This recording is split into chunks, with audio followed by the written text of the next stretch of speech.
Pour que le caractère d'un être humain dévoile des qualités vraiment exceptionnelles, il faut avoir la bonne fortune de pouvoir observer son action pendant de longues années.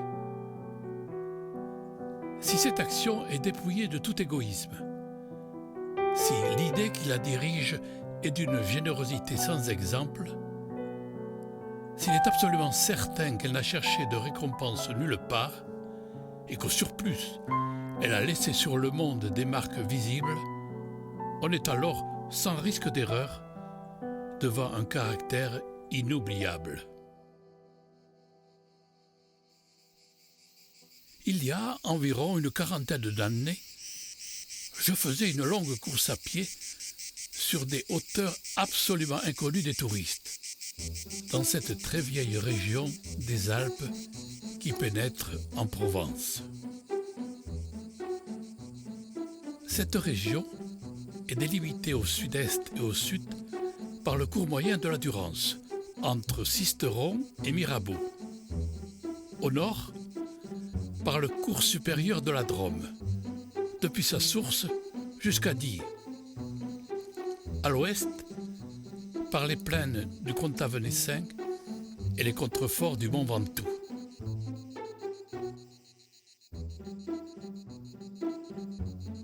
Elle comprend toute la partie nord du département des Basses-Alpes, le sud de la Drôme et une petite enclave du Vaucluse. C'était, au moment où j'entrepris ma longue promenade dans ces déserts, des landes nues et monotones, vers 1200 à 1300 mètres d'altitude. Il n'y poussait que des lavandes sauvages. Je traversais ce pays dans sa plus grande largeur, et après 3 jours de marche, je me trouvais dans une désolation sans exemple. Je campais à côté d'un squelette de village abandonné. Je n'avais plus d'eau depuis la veille, et il me fallait en trouver. Ces maisons agglomérées, quoique en ruine, comme un vieux nid de guêpes, me firent penser qu'il y avait dû y avoir là, dans le temps, une fontaine ou un puits. Il y avait bien une fontaine, mais sèche. Les 5 à 6 maisons, sans toiture, rongées de vent et de pluie, la petite chapelle au clocher écroulé était rangée comme le sont les maisons et les chapelles dans les villages vivants, mais toute vie avait disparu.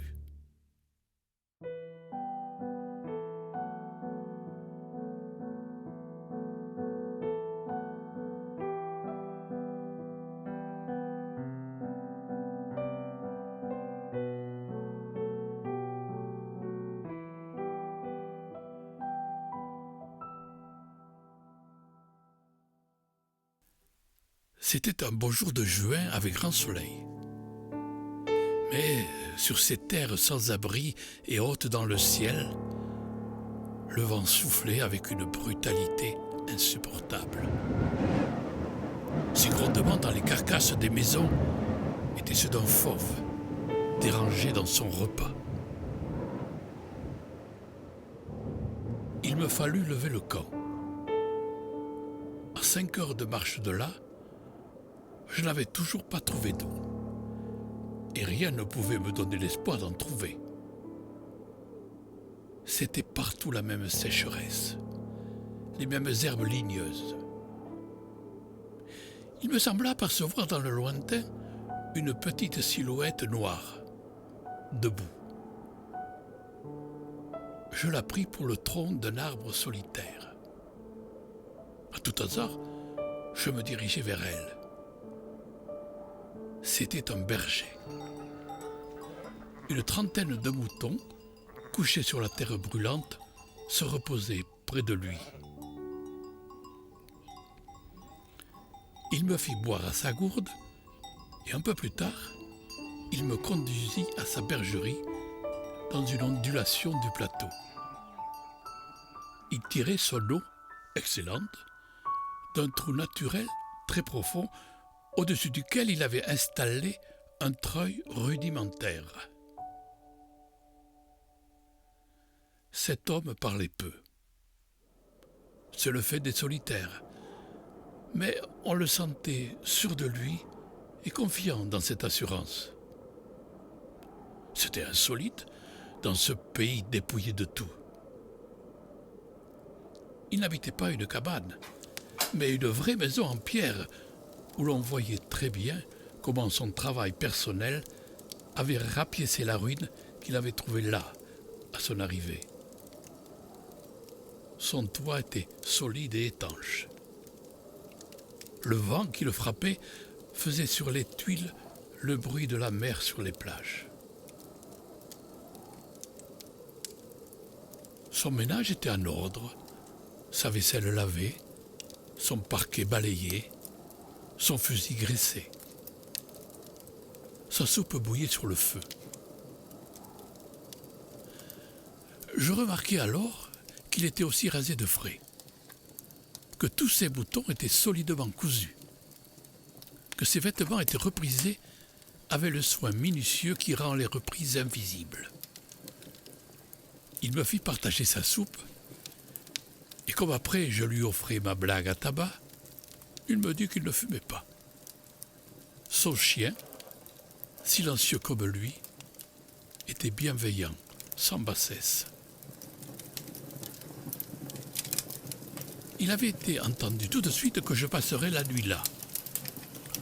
Le village le plus proche était encore à plus d'une journée et demie de marche.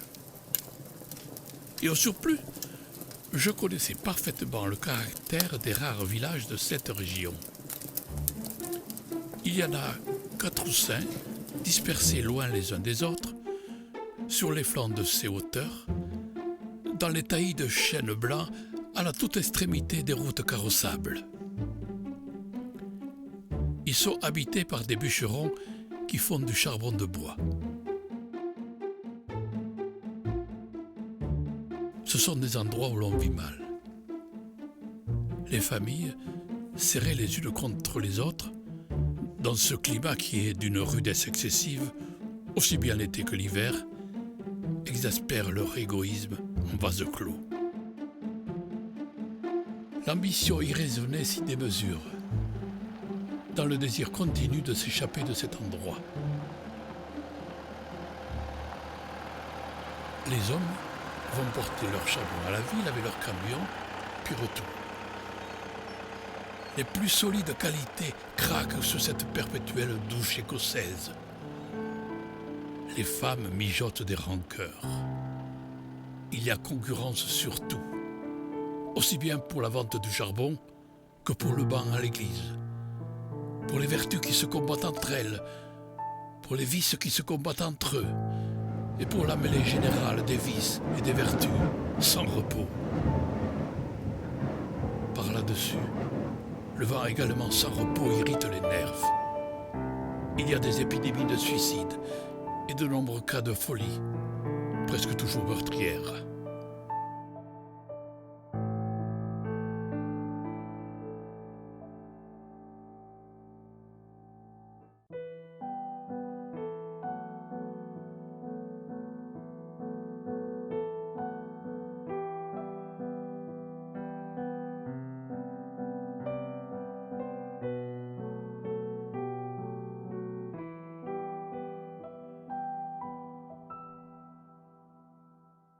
Le berger, qui ne fumait pas, alla chercher un petit sac et déversa sur la table un tas de glands. Il se mit à les examiner l'un après l'autre, avec beaucoup d'attention, séparant les bons des mauvais. Je fumais ma pipe. Je me proposais pour l'aider. Oh, il me dit que c'était son affaire.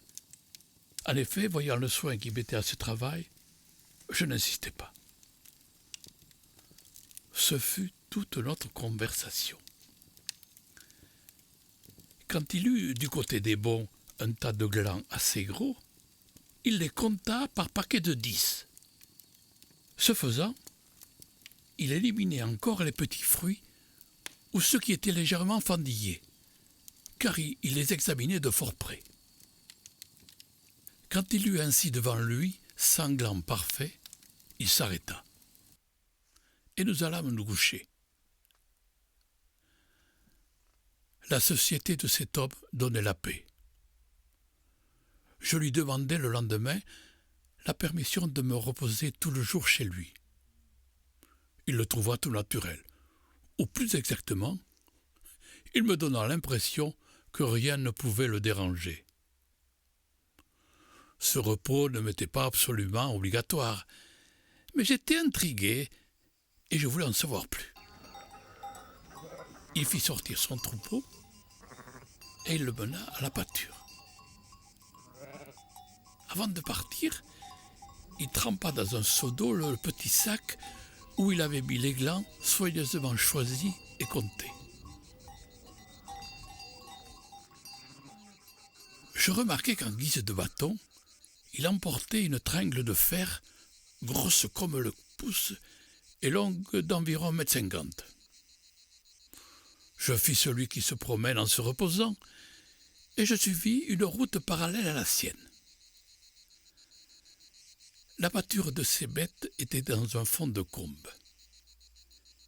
Il laissa le petit troupeau à la garde du chien et il monta vers l'endroit où je me tenais. J'eus peur qu'il vînt pour me reprocher mon indiscrétion, mais pas du tout. C'était sa route. Et il m'invita à l'accompagner si je n'avais rien de mieux à faire.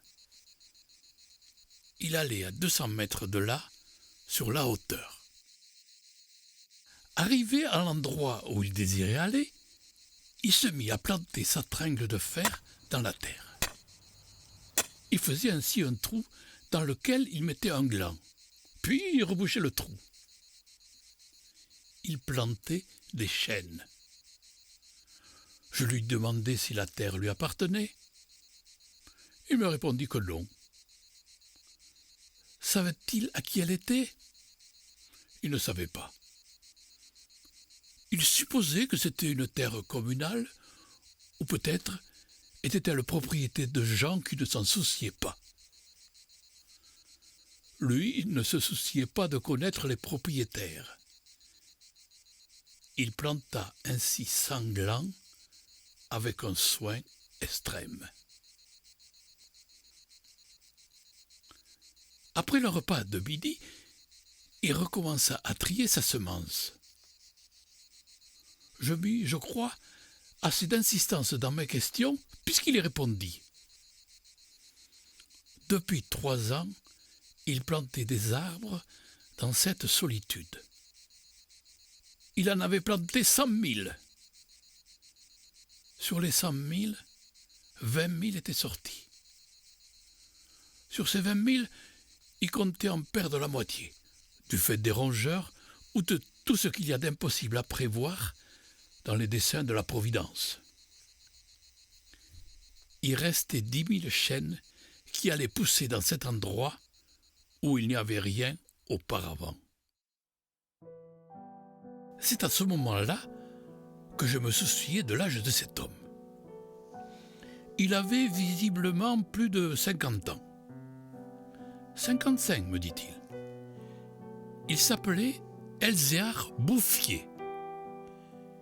Il avait possédé une ferme dans les plaines. Il y avait réalisé sa vie. Il avait perdu son fils unique, puis sa femme. Il s'était retiré dans la solitude où il prenait plaisir à vivre lentement, avec ses brebis et son chien. Il avait jugé que ce pays mourrait par manque d'arbres. Il ajouta que n'ayant pas d'occupation très importante, il avait résolu de remédier à cet état de choses. Menant moi-même à ce moment-là, malgré mon jeune âge, une vie solitaire, je savais toucher avec délicatesse aux âmes des solitaires. Cependant, je commis une faute. Mon jeune âge, précisément, me forçait à imaginer l'avenir en fonction de moi-même et d'une certaine recherche du bonheur. Je lui dis que dans 30 ans, ces 10 000 chênes seraient magnifiques. Il me répondit, très simplement, que si Dieu lui prêtait vie, dans 30 ans, il en aurait planté tellement d'autres que ces 10 000 seraient comme une goutte d'eau dans la mer. Il étudiait déjà, d'ailleurs, la reproduction des êtres. Et il avait près de sa maison une pépinière issue des faines. Les sujets qu'il avait protégés de ses moutons par une barrière en grillage étaient de toute beauté. Il pensait également à des bouleaux pour les fonds où, me dit-il, une certaine humidité dormait à quelques mètres de la surface du sol. Nous nous séparâmes le lendemain. L'année d'après, il y eut la guerre de 14, dans laquelle je fus engagé pendant 5 ans. Un soldat d'infanterie ne pouvait guère y réfléchir à des arbres. À dire vrai, la chose même n'avait pas marqué en moi. Je l'avais considéré comme un dada, une collection de timbres, et oublié. Sorti de la guerre, je me trouvais à la tête d'une prime de démobilisation minuscule, mais avec le grand désir de respirer un peu d'air pur. C'est sans idée préconçue, sauf celle-là, que je repris le chemin de ces contrées désertes. Le pays n'avait pas changé. Toutefois, au-delà du village mort, j'aperçus dans le lointain une sorte de brouillard gris qui recouvrait les hauteurs comme un tapis. Depuis la veille, je m'étais remis à penser à ce berger planteur d'arbres. 10 000 chênes, me disais-je, occupent vraiment un très large espace. J'avais vu mourir trop de monde pendant 5 ans pour ne pas imaginer facilement la mort d'Elzéar Bouffier. D'autant que, lorsqu'on en a 20, on considère les hommes de 50 comme des vieillards à qui il ne reste plus qu'à mourir. Il n'était pas mort, il était même fort vert. Il avait changé de métier. Il ne possédait plus que 4 brebis, mais par contre, une centaine de ruches. Il s'était débarrassé des moutons qui mettaient en péril ses plantations d'arbres. Car, me dit-il, et je le constatais, il ne s'était pas du tout soucié de la guerre. Il avait imperturbablement continué à planter. Les chênes de 1910 avaient alors 10 ans, étaient plus hauts que moi et que lui. Le spectacle était impressionnant. J'étais littéralement privé de parole. Et comme lui ne parlait pas, nous passâmes tous les jours en silence à nous promener dans sa forêt. Elle avait en 3 tronçons 11 km de long et 3 km dans sa plus grande largeur. Quand on se souvenait que tout était sorti des mains et de l'âme de cet homme sans moyens techniques, on comprenait que les hommes pourraient être aussi efficaces que Dieu dans d'autres domaines que la destruction. Il avait suivi son idée. Et les êtres qui m'arrivaient aux épaules, répandus à perte de vue, en témoignaient. Les chênes étaient drus et avaient dépassé l'âge où ils étaient à la merci des rongeurs. Quant au dessein de la Providence elle-même, pour détruire l'œuvre créée, il lui faudrait avoir désormais recours au cyclone. Il me montra d'admirables bosquets de bouleaux qui dataient de 5 ans, c'est-à-dire de 1915, de l'époque où je combattais à Verdun. Il leur avait fait occuper tous les fonds où il soupçonnait, avec juste raison, qu'il y avait de l'humidité presque à fleur de terre. Ils étaient tendres comme des adolescents et très décidés. La création avait l'air d'ailleurs de s'opérer en chaîne. Il ne s'en souciait pas. Il poursuivait obstinément sa tâche, très simple. Mais en redescendant par le village, je vis couler de l'eau dans des ruisseaux qui, de mémoire d'homme, avaient toujours été à sec. C'était la plus formidable opération de réaction qu'il m'ait été donné de voir. Ces ruisseaux secs avaient jadis porté de l'eau dans des temps très anciens. Certains de ces villages tristes, dont j'ai parlé au début de mon récit, s'étaient construits sur les emplacements d'anciens villages gallo-romains, dont il restait encore des traces, et dans lesquels les archéologues avaient fouillé, et ils avaient trouvé des hameçons à des endroits où, au XXe siècle, on est obligé d'avoir recours à des citernes pour avoir un peu d'eau. Le vent aussi dispersait certaines graines. En même temps que l'eau réapparaissaient les saules, les osiers, les prés, les jardins, les fleurs, et une certaine raison de vivre. Mais la transformation s'opérait si lentement qu'elle entrait dans l'habitude sans provoquer d'étonnement. Les chasseurs, qui montaient dans les solitudes à la poursuite des lièvres ou des sangliers, avaient bien constaté le foisonnement des petits arbres, mais ils l'avaient mis sur le compte des malices naturelles de la terre. C'est pourquoi personne ne touchait à l'œuvre de cet homme. Si on l'avait soupçonné, on l'aurait contrarié. Il était insoupçonnable. Qui aurait pu imaginer, dans les villages et dans les administrations, une telle obstination dans la générosité la plus magnifique? À partir de 1920, je ne suis jamais resté plus d'un an sans rendre visite à Elzéar Bouffier. Je ne l'ai jamais vu fléchir, ni douter. Et pourtant, Dieu sait, si Dieu même y pousse. Je n'ai pas fait le compte de ses déboires. On imagine bien cependant que pour une réussite semblable, il a fallu vaincre l'adversité. Que pour assurer la victoire d'une telle passion, il a fallu lutter avec le désespoir. Il avait, pendant un an, planté plus de 10 000 érables. Ils moururent tous. L'an d'après, il abandonna les érables pour reprendre les hêtres qui réussirent encore mieux que les chênes.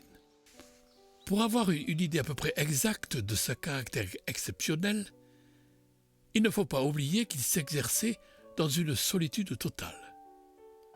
Si totale que, vers la fin de sa vie, il avait perdu l'habitude de parler.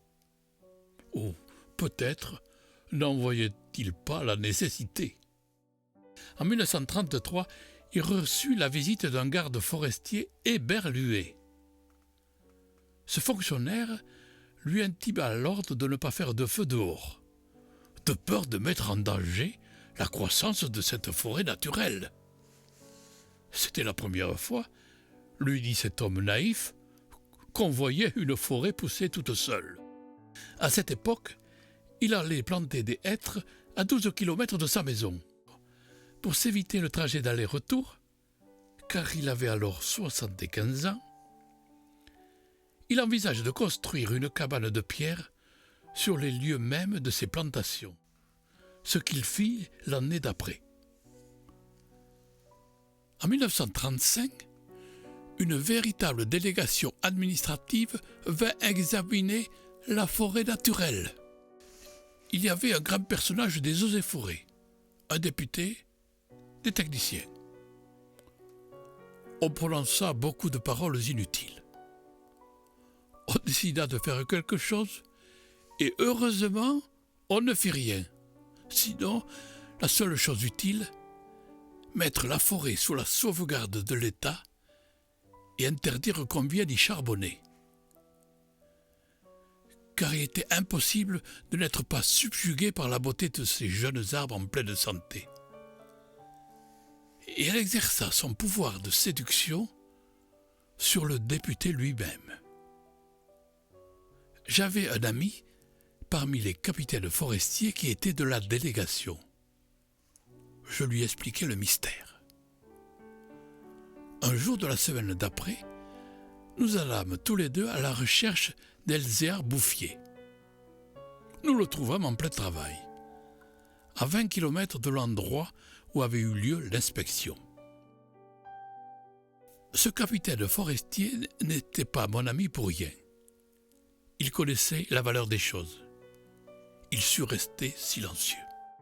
J'offris les quelques œufs que j'avais apportés en présent.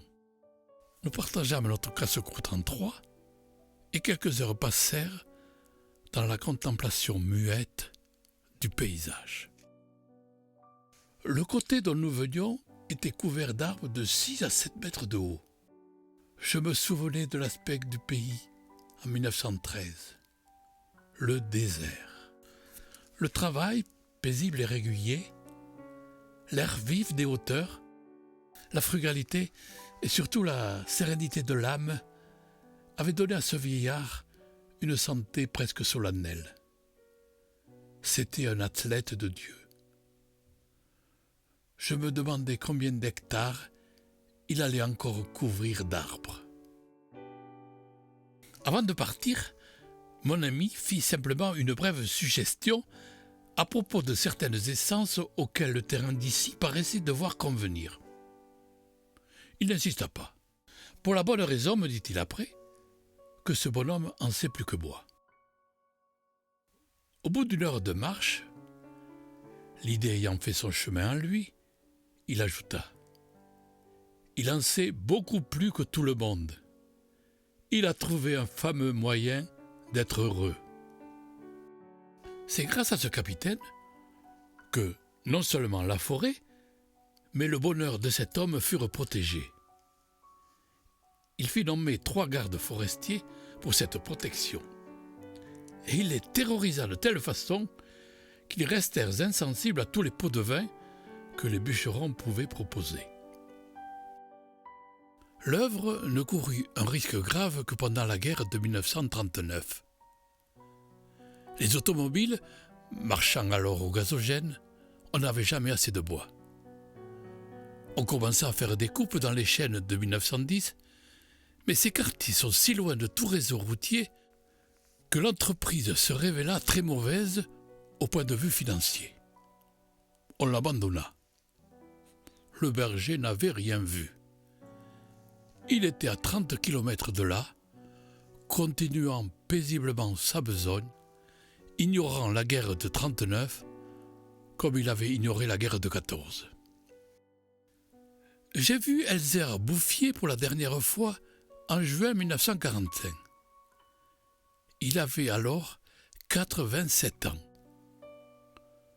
J'avais donc repris la route du désert, mais maintenant, malgré le délabrement dans lequel la guerre avait laissé le pays, il y avait un car qui faisait le service entre la forêt de la Durance et la montagne. Je mis sur le compte de ce moyen de transport relativement rapide le fait que je ne reconnaissais plus les lieux de mes dernières promenades.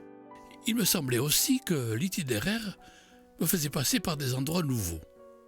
J'eus besoin d'un nom de village pour conclure que j'étais bien cependant dans cette région jadis en ruine et désolée. Le car me débarqua à Vergronce. En 1913, ce hameau de 10 à 12 maisons avait 3 habitants. Ils étaient sauvages, se détestaient, vivaient de chasse au piège, à peu près dans l'état physique et moral des hommes de la préhistoire. Les orties dévoraient autour d'eux les maisons abandonnées. Leurs conditions étaient sans espoir. Il ne s'agissait pour eux que d'attendre la mort, situation qui ne dispose guère ou vertu. Tout était changé, l'air lui-même. Au lieu des bourrasques sèches et brutales qui m'accueillaient jadis, soufflait une brise souple, chargée d'odeurs. Un bruit semblable à celui de l'eau venait des hauteurs. C'était celui du vent dans les forêts. Enfin, chose plus étonnante, j'entendis le vrai bruit de l'eau coulant dans un bassin. Je vis qu'on avait fait une fontaine, qu'elle était abondante, et ce qui me toucha le plus, on avait planté près d'elle un tilleul qui pouvait déjà avoir dans les 4 ans, déjà gras, symbole incontestable d'une résurrection.